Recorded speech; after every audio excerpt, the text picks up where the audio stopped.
All right, today I'm going to show you how to add year-to-date to an Excel pivot table. Today's question from Diane.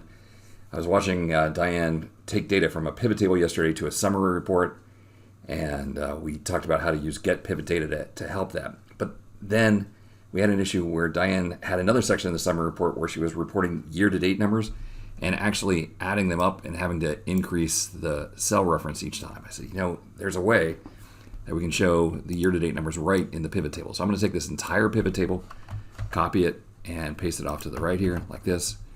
And we're going to go to one of those value fields, and under pivot table analyze, go to field settings. All right.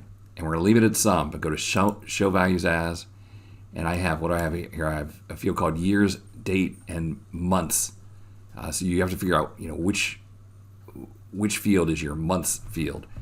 And under no calculation, change it to a running total in, and then choose whatever your months field is here. Click OK.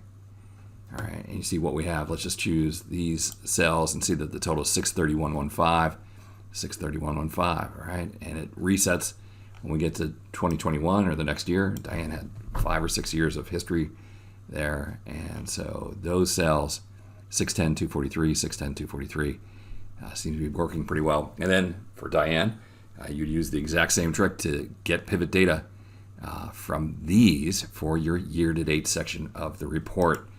Great question from Diane. I want to thank her for being in my Excel seminar this week, and I want to thank you for stopping by. We'll see you next time for another netcast from Mr. Excel.